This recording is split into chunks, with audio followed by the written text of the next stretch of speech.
పరం శాంతి. సాక్షిబేన్ చెప్తూ ఉన్నారు. ఎప్పుడైతే మీరు ఒకే సంకల్పాన్ని మాటి మాటికి వ్యాపింపచేస్తూ ఉంటారో, దాని అనుసారంగా వైబ్రేషన్ ఒక ప్యాట్రన్ లాగా తయారవుతూ ఉంటుంది. ఆ ప్యాట్రను మిమ్మల్ని సూక్ష్మ జగత్తుతోటి రిలే చేస్తూ ఉంటుంది. అంటే సూక్ష్మ జగత్తు అంటే ఏమేమి ఉంటాయి? అక్కడ కూడా ఆత్మలే ఉంటాయి. సూక్ష్మ ఆత్మల యొక్క సంస్కారాలు ఉంటాయి.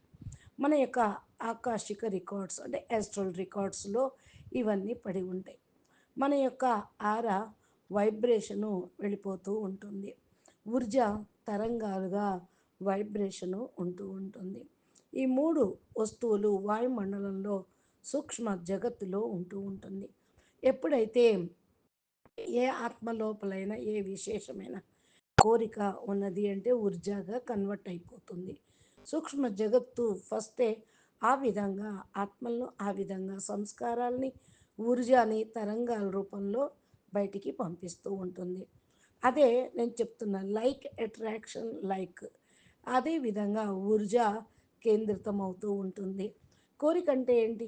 కోరిక ఒక బీజం లాంటిది. అది సంస్కారం యొక్క బీజం చిత్తంలో పడి ఉంటుంది.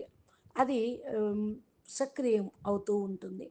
కోరిక పుడుతూ ఉంటుంది. కోరిక ఇచ్చ కోరిక అనుసారంగా కర్మ తయారవుతూ ఉంటుంది. కర్మ కొత్త సంస్కారాన్ని తయారు చేస్తుంది. అదే సూక్ష్మ జగత్తు యొక్క జాలంను దృఢంగా తయారు చేస్తూ ఉంది. అందుకని బాపూజీ కూడా అంటూ ఉంటారు, కారణ శరీరంను ఛార్జీ చేసుకోండి అని. కారణ శరీరము బేహద్దు పరంపిత పరమాత్మ యొక్క ఆల్మైటీ అథారిటీ యొక్క పవర్ తీసుకోవటంతో కారణ శరీరం యొక్క స్మృతులు అన్నీ కూడా డైల్యూట్ అయిపోతూ ఉంటూ ఉంటాయి. బీజం ఏదైతే ఉన్నదో అవి కూడా సక్రియం కావు. కోరికలు పుట్టటము అనేది కూడా ఉండదు. కోరికలు ఆలోచనలు ఉండవు. అప్పుడు స్పష్టంగా కొత్త సంస్కారాలు కూడా ఇంకా తయారు కావు. పరం శాంతి.